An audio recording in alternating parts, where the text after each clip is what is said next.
என் அன்பு குழந்தையே, பல நாட்களாக, ஏன் பல மாதங்களாகவே உன் ஆன்மா ஏதோ ஒரு நிம்மதியை தேடி அலைந்து கொண்டிருக்கிறது என்பதை நான் அறிவேன்.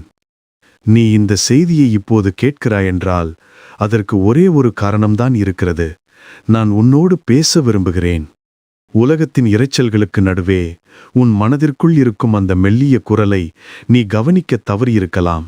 ஆனால் எப்போது எல்லாவற்றையும் ஒதுக்கி வைத்துவிட்டு இந்த ஒரு சில நிமிடங்களை எனக்காக ஒதுக்கு. உன் இருதயம் பாரமாக இருப்பதை நான் உணர்கிறேன். விடை தெரியாத கேள்விகளும் முடிவு தெரியாத பாதைகளும் உன்னை பயமுறுத்திக் கொண்டிருக்கின்றன. எனக்கு மட்டும் ஏன் இப்படி நடக்கிறது என்று நீ வானத்தை பார்த்து கேட்ட கேள்விக்கு இன்று நான் பதில் சொல்ல வந்திருக்கிறேன். உன் நம்பிக்கையை தளரவிடாதே. ஏனெனில் உன்னை தேடி வந்திருப்பது உன் படைத்தவர். வெளி உலகத்திற்கு நீ ஒரு தைரியமான மனிதராகவும் எதை பற்றியும் கவலைப்படாதவராகவும் முகமூடி அணிந்திருக்கலாம். ஆனால் இரவின் நிசப்தத்தில் தனிமை உன்னை சூழ்ந்து கொள்ளும்போது உன் தலையணை நனைவதை நான் ஒருவன் மட்டுமே பார்க்கிறேன். யாரும் பார்க்காத அந்த கண்ணீர் துளிகள் ஒவ்வொன்றும் எனக்கு மிகவும் விலையேற பெற்றவை. உன்னை சுற்றியுள்ளவர்கள் உன் சிரிப்பை மட்டுமே பார்க்கிறார்கள். ஆனால் அந்த சிரிப்பிற்கு பின்னால் நீ மறைத்து வைத்திருக்கும் காயங்களை, ஏமாற்றங்களை மற்றும் அவமானங்களை நான் மட்டுமே அறிவேன். உன்னை காயப்படுத்தியவர்கள் நீ படும் வேதனையை அறியாமல் இருக்கலாம். ஆனால் உன் வலியை என் வலியாக நான் உணர்கிறேன். நீ தனிமையில் நடப்பதாக நினைக்கிறாய். ஆனால் உண்மையில் உன் ஒவ்வொரு அடியிலும் நான் உனக்கு துணையாக வருகிறேன்.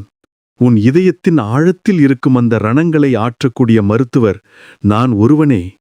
என்னிடம் உன் காயங்களை காட்டு, நான் அவற்றை குணமாக்குவேன். நாளை என்ன நடக்குமோ என்ற பயம் இன்று உனக்கு இருக்க வேண்டிய சமாதானத்தை முழுவதுமாக திருடிவிட்டது. உன் மனம் ஒரு போர்க்களமாக மாறிவிட்டது. பழைய நினைவுகளும் எதிர்காலத்தை பற்றிய பயமும் மாறி மாறி உன்னை தாக்குகின்றன. நான் எடுத்த முடிவுகள் தவறாகிவிட்டதோ? நான் நம்பியவர்கள் என்னை ஏமாற்றிவிட்டார்களே, இனி என் வாழ்க்கை இப்படியேதான் இருக்குமோ என்ற எதிர்மறை எண்ணங்கள் விஷம் போல உன் சிந்தனையில் பரவி கிடக்கின்றன. ஆனால் குழந்தையே, நிறுத்து. இந்த குழப்பங்கள் அனைத்தும் உன்னை பலவீனப்படுத்த சாத்தான் போடும் திட்டம். உன்னால் எதையும் கட்டுப்படுத்த முடியாது என்பதை நீ முதலில் ஏற்றுக்கொள்ள வேண்டும்.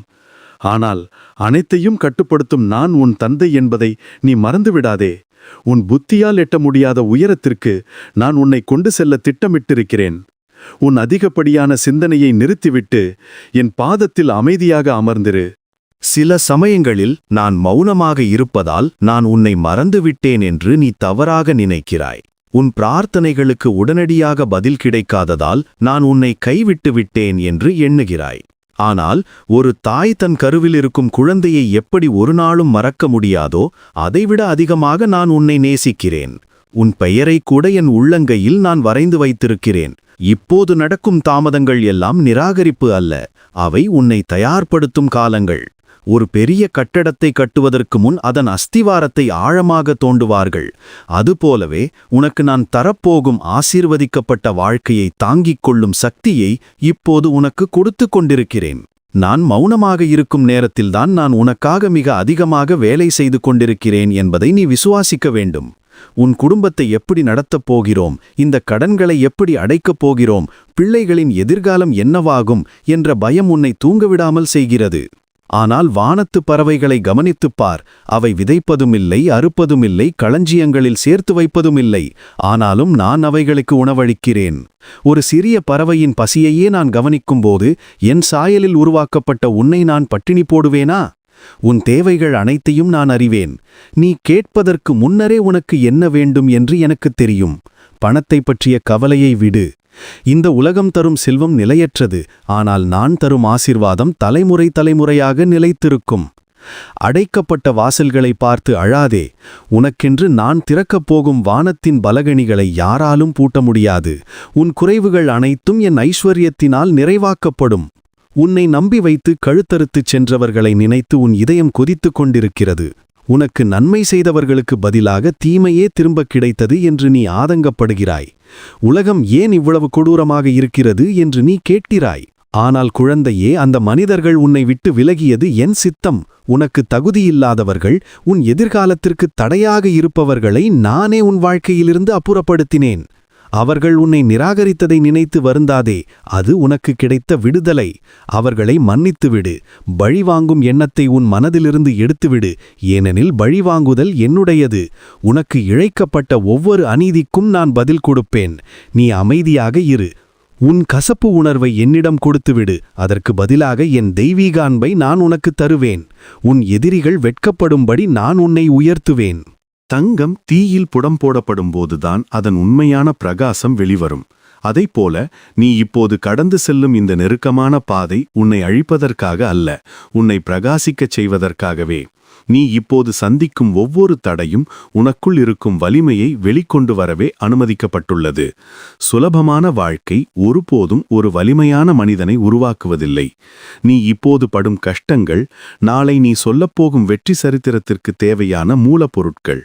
உன்னை நான் ஒரு சாதாரண மனிதனாக வாழ அழைக்கவில்லை. அநேகருக்கு ஆறுதல் சொல்லும் ஒரு கலங்கரை விளக்கமாக உன்னை மாற்ற விரும்புகிறேன். அதற்காகவே இந்த சோதனைகள். சம்மட்டியின் அடி உளியை வலிக்க செய்தாலும் அதுதான் ஒரு அழகான சிலையை உருவாக்குகிறது. நீ என் கையில் இருக்கும் சிற்பம். வலித்தாலும் பொறுத்துக்குள், முடிவு மிக அழகாக இருக்கும். நான் நிறைய தவறுகள் செய்துவிட்டேன், இனி எனக்கு மன்னிப்பே கிடையாது என்று குற்ற உணர்ச்சியில் நீ வாழ்ந்து கொண்டிருக்கிறாய். கடந்த காலத்தின் நிழல் உன் நிகழ்காலத்தை இருட்டாக்கிக் கொண்டிருக்கிறது. ஆனால் கேள், நான் உன் கடந்த காலத்தை பார்த்து உன்னை எடை போடுபவன் அல்ல. நீ எப்போது உன் தவறை உணர்ந்து என்னிடம் வருகிறாயோ அந்த நொடியே நான் உன்னை மன்னித்து விட்டேன். கிழக்குக்கும் மேற்குக்கும் எவ்வளவு தூரமோ அவ்வளவு தூரத்திற்கு உன் பாவங்களை நான் விலக்கிவிட்டேன். பழைய அத்தியாயங்களை மீண்டும் மீண்டும் படித்து நேரத்தை வீணாக்காதே. நான் உனக்காக ஒரு புதிய புத்தகத்தை திறந்திருக்கிறேன். அதில் உன் வாழ்க்கை வரலாறு இனி பொன்னெழுத்துக்களால் எழுதப்படும். நீ ஒரு புதிய சிருஷ்டி. பழையன கழிந்தன, எல்லாம் புதிதாயின. எழுந்து நட. உன் கடந்த காலம் உன் எதிர்காலத்தை தீர்மானிக்க நான் அனுமதிக்க மாட்டேன். நீ எதிர்பார்க்கும் காரியங்கள் தாமதமாவதை பார்த்து இது இனி நடக்கவே நடக்காது என்று நீ முடிவெடுத்து விட்டாய். ஆனால் என் கேலண்டர் உன் கேலண்டரை போன்றதல்ல. எனக்கு 1000 ஆண்டுகள் ஒரு நாள் போலவும் ஒரு நாள் 1000 ஆண்டுகள் போலவும் இருக்கிறது. அவசரத்தில் கிடைக்கும் எதுவும் நிலைக்காது. கனிகள் பழுப்பதற்கு ஒரு காலம் உண்டு. காயாக இருக்கும்போதே அதை பறித்தால் அது துவர்க்கும். உரிய நேரத்தில் பறித்தால் அது இனிக்கும். உன் வாழ்க்கையிலும் அப்படித்தான். உனக்கான வேலை, உனக்கான துணையை, உனக்கான குழந்தை பாக்கியம், உனக்கான வீடு, இவை அனைத்தும் ஏற்கனவே என்னால் தயார் செய்யப்பட்டு விட்டன. சரியான நேரம் வரும்போது நான் அதை துரிதப்படுத்துவேன். அந்த நேரம் வரும்போது நீ இத்தனை நாள் காத்திருந்ததற்கு பல மடங்கு பலன் கிடைக்கும். பொறுமை கசப்பானதுதான், ஆனால் அதன் கனி மிகவும் இனிமையானது. மற்றவர்களின் வாழ்க்கையை பார்த்து அவர்கள் எவ்வளவு சந்தோஷமாக இருக்கிறார்கள், எனக்கு மட்டும் ஏன் இந்த நிலைமை என்று நீ ஒப்பிட்டு பார்க்கிறாய். சமூக வலைத்தளங்களில் மற்றவர்கள் போடும் படங்களை பார்த்து உன் வாழ்க்கையை நீ வெறுக்கிறாய். குழந்தையே, நீ பார்ப்பது அவர்களின் வெளித்தோற்றத்தை மட்டுமே. அவர்களின் திரைக்கு பின்னால் இருக்கும் கண்ணீரை நீ அறியாய். ஒவ்வொருவருக்கும் ஒரு தனித்துவமான பாதை உண்டு. சூரியனுக்கும் நிலவுக்கும் ஒப்பிடுதலில்லை. அவை ஒவ்வொன்றும் அதனதன் நேரத்தில் பிரகாசிக்கின்றன. உன்னை நான் வேறொரு நோக்கத்திற்காக படைத்திருக்கிறேன். உனக்கு நான் கொடுத்திருக்கும் தாளந்துகளும் பொறுப்புகளும் வேறு. அடுத்தவர் தோட்டத்தில் பூத்திருக்கும் பூவை பார்த்து ஏங்காதே. உன் தோட்டத்தில் நான் வைத்திருக்கிறேன் விதைகளுக்கு தண்ணீர் ஊற்று. அது முளைக்கும்போது அதன் அழகு ஈடு இணையற்றதாக இருக்கும். நீ தனித்துவமானவன். உனக்கு நிகர் நீயே. கடவுளே, அடுத்த அடி எப்படி எடுத்து வைப்பது என்று எனக்கு தெரியவில்லை. பாதை இருட்டாக இருக்கிறது என்று நீ கதறுகிறாய். ஆனால் நான் சொல்கிறேன், என் கரத்தை பற்றிக்கொள். வெளிச்சம் இருக்கும்போது நடப்பது நம்பிக்கை அல்ல. எதுவும் தெரியாத இருட்டில் என் குரலை மட்டுமே நம்பி நடப்பதுதான் உண்மையான நம்பிக்கை. உன் கண்களுக்கு பாதை தெரிய வேண்டிய அவசியமில்லை. எனக்கு தெரிந்தால் போதும். ஒரு சிறிய குழந்தை தன் தந்தையின் கையை பிடித்துக்கொண்டு கூட்ட நெரிசலில் பயமில்லாமல் நடப்பது போல நீ என்னை நம்பி நட. எங்கு பள்ளம் இருக்கிறது, எங்கு முள் இருக்கிறது என்று எனக்கு தெரியும். நான் உன்னை இடறி விழுந்து போக விடமாட்டேன். உன் அறிவு கெட்டாத காரியங்களை நான் செய்வேன். நீ செய்ய வேண்டியதெல்லாம் கேள்விகள் கேட்பதை நிறுத்திவிட்டு முழுமையாக சரணடைவது மட்டுமே. என் சித்தம் அல்ல, உன் சித்தம் நிறைவேறட்டும் என்று சொல். நீ பேசும் வார்த்தைகளில் உயிர் இருக்கிறது என்பதை நீ மறந்துவிடாதே. எப்போதும் எனக்கு உடம்பு சரியில்லை, எனக்கு பணக்கஷ்டம், நான் அதிர்ஷ்டமில்லாதவன் என்று எதிர்மறையாக பேசுவதை நிறுத்து. நீ எதை சொல்கிறாயோ அதையே உன் வாழ்க்கை ஈர்க்கிறது. இன்றிலிருந்து நம்பிக்கையின் வார்த்தைகளை பேசத் தொடங்கு. நான் ஆசீர்வதிக்கப்பட்டவன், நான் சுகமானவன், என் தேவைகள் அனைத்தும் சந்திக்கப்படும் என்று அறிக்கையிடு. உன் வார்த்தைகள் தீர்க்க தரிசனம் போன்றவை. நீ பேசும்போது அந்த வார்த்தைகள் காற்றில் மறைந்து விடுவதில்லை. அவை விதைக்கப்படுகின்றன. நல்ல விதைகளை விதைத்தால் நல்ல அறுவடை கிடைக்கும். உன் சூழ்நிலை எப்படி இருந்தாலும் உன் வாய்வார்த்தை மாறக்கூடாது. மலையை பார்த்து பெயர்ந்து சமுத்திரத்தில் தள்ளுண்டு போ என்று விசுவாசத்தோடு சொன்னால் அது நடக்கும் என்று நான் சொல்லவில்லையா? உன் நாவிற்கு உன் விதியை மாற்றும் சக்தி உண்டு. உலகம் தர முடியாத ஒரு அமைதியை நான் உனக்கு தர விரும்புகிறேன். புயலுக்கு நடுவேயும் ஒரு படகு அசையாமல் இருப்பதைப் போல, எப்பேற்பட்ட பிரச்சனைகள் உன்னை சூழ்ந்திருந்தாலும் உன் உள்மனது அமைதியாக இருக்க முடியும். அதுதான் நான் தரும் சமாதானம். கவலைப்படுவதால் ஒரு முடி கூட நரைக்காது, அல்லது ஒரு முழம் உயரத்தை கூட்டவும் முடியாது. கவலை என்பது ஒரு நாற்காலியில் அமர்ந்து ஆடுவது போன்றது. அது உன்னை ஆட்டி வைக்குமே தவிர உன்னை எங்கும் கொண்டு போகாது. என் சமாதானம் உன் இதயத்தையும் உன் சிந்தனையையும் காத்துக்கொள்ளும். எப்போதெல்லாம் பயம் வருகிறதோ அப்போதெல்லாம் என் பெயரை உச்சரி. அந்த பெயரில் வல்லமை இருக்கிறது. இயேசுவின் நாமம் உன் பயத்தை விரட்டும் ஆயுதம். அந்த அமைதியை இப்போதே பெற்றுக்கொள். உன் நெஞ்சில் இருக்கும் பாரம் இறங்குவதை நீ உணருவாய். வசந்த காலம் வரும்போது காய்ந்த மரங்கள் துளிர்ப்பதை தடுக்க யாராலும் முடியாது. அதேபோல உன் வாழ்க்கையில் ஒரு புதிய பருவம் துவங்கப் போகிறது. பனிக்காலம் முடிந்துவிட்டது. மழையும் பெய்து ஓய்ந்துவிட்டது. இனி பூக்கள் பூக்கும் காலம். இத்தனை நாட்கள் நீ அனுபவித்த வறட்சிக்கு ஒரு முடிவு வந்துவிட்டது. உன் கண்ணீர் மகிழ்ச்சியாக மாறப்போகிறது. உன் அவமானம் அலங்காரமாக மாறப்போகிறது. நீ இழந்த வருடங்களை நான் திரும்ப கொடுப்பேன். வெட்டுக்கிளிகள் அழித்த பயிர்களை நான் மீண்டும் விளையச் செய்வேன். நீ நினைத்து பார்க்காத வழிகளில், நினைத்து பார்க்காத மனிதர்கள் மூலமாக நான் உன்னை ஆசீர்வதிக்கப் போகிறேன். காற்று வீசும் திசை மாறப்போகிறது. உன் கப்பல் கரையை நோக்கி நகரத் தொடங்கிவிட்டது. தயாராக இரு. உன் பாத்திரங்கள் நிரம்பி வழியும் நேரம் இது. உனக்கு எதிராக உருவாக்கப்படும் எந்த ஆயுதமும் வாய்க்காதே போகும். உன்னைச் சுற்றி கண்ணுக்கு தெரியாத ஒரு பாதுகாப்பு வேலியை நான் வைத்திருக்கிறேன். நீ உறங்கும்போது, நீ பயணம் செய்யும்போது, நீ வேலை செய்யும்போது என் தூதர்கள் உன்னை காத்துக்கொள்கிறார்கள். சாத்தான் உன்னை தொட நினைக்கும் போதெல்லாம் அவன் என் அனுமதியை கேட்க வேண்டும். உன்னை அழிக்க நினைக்கும் சதி திட்டங்கள், பில்லி சூனியங்கள், கண் திருஷ்டிகள் எதுவும் உன்னை அணுகாது. ஏனென்றால் நீ என்னுடையவன். சிங்கத்தின் குகையில் தானியேல் பாதுகாப்பாக இருந்தது போல, எரியும் நெருப்பில் சாத்ராக், மேஷாக், ஆபேத்நேகோ பாதுகாப்பாக இருந்தது போல, நீயும் எப்பேற்பட்ட ஆபத்திலும் பாதுகாப்பாக இருப்பாய். உன் தலைமுடியை கூட நான் எண்ணி வைத்திருக்கிறேன். என் அனுமதியில்லாமல் ஒரு முடி கூட கீழே விழாது. பயப்படாதே, நான் உன் கேடயமாக இருக்கிறேன். உன் பிரச்சனைகளுக்கு தீர்வு காண நீ அங்கும் இங்கும் ஓடிக்கொண்டிருக்கிறாய். ஆனால் உனக்கு தேவையானது பணம் அல்ல, மனிதர்களின் உதவி அல்ல. உனக்கு தேவையானது என் ஞானம். சாலமோன் ஞானத்தை கேட்டான். நான் அவனுக்கு உலகமே வியக்கும் செல்வத்தையும் சேர்த்து கொடுத்தேன். நீயும் என்னிடம் ஞானத்தை கேள்.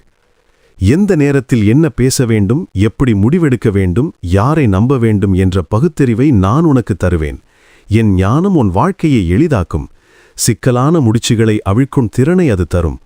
தினமும் காலையில் எழுந்ததும், இறைவா, இன்று என்னை வழிநடத்து, என் புத்தியை உன் கட்டுப்பாட்டில் வைத்துக்கொள் என்று கேள். நான் உன் பாதைகளுக்கு வெளிச்சமாயிருப்பேன்.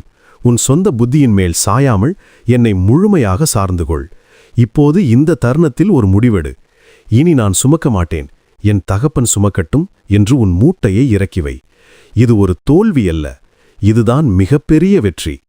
சரணாகதி என்பது பலவீனமல்ல, அதுதான் உச்சகட்ட பலம். உன் கைகளை விரித்து கண்களை மூடி நான் உம்மை நம்புகிறேன் என்று சொல். உன் பிடிவாதத்தை விட்டுவிடு. உன் திட்டங்களை விட்டுவிடு. என் திட்டம் உன்னுடையதை விட சிறந்தது. நீ எதை இறுகப் பற்றிக் கொண்டிருக்கிறாயோ அதை விட்டுவிடு. அப்போதுதான் நான் தருவதை பெற்றுக்கொள்ள உன் கைகள் காலியாகும். இன்றிரவு நீ நிம்மதியாக தூங்க வேண்டும் என்பதே என் ஆசை. உன் கவலைகளை என் சிலுவையின் அடியில் வைத்துவிடு. நான் பார்த்துக் கொள்கிறேன். நீ என் பிள்ளை, அந்த உரிமை உனக்கிருக்கிறது. என் அன்பான குழந்தையே, இந்த வார்த்தைகள் வெறும் ஒலிகள் அல்ல, இவை என் ஆவியின் சுவாசம். இவை உனக்குள்ளே சென்று உயிர்ப்பிக்கட்டும். நான் உன்னை ஆசீர்வதிக்கிறேன். உன் குடும்பத்தை ஆசீர்வதிக்கிறேன். உன் வருமானத்தை ஆசீர்வதிக்கிறேன். உன் ஆரோக்கியத்தை ஆசீர்வதிக்கிறேன். உன் சந்ததியினர் ஆசீர்வதிக்கப்பட்டிருப்பார்கள். நீ செல்லும் இடமெல்லாம் ஆசீர்வாதம் உன்னை தொடர்ந்து வரும். நீ ஆசீர்வதிக்கப்பட்டவன் என்று உலகம் சாட்சி சொல்லும். இனி நீ தலைகுனிந்து நடப்பதில்லை, நிமிர்ந்து நடப்பாய். என் அன்பு எப்போதும் உன்னை சூழ்ந்திருக்கும். நான் உன்னை விட்டு விலகுவதுமில்லை, உன்னை கைவிடுவதுமில்லை. தைரியமாக இரு, உன் விடியல் வந்துவிட்டது. என் சமாதானம் உன்னோடு இருப்பதாக. நீயே நிரந்தரம் இயேசுவே.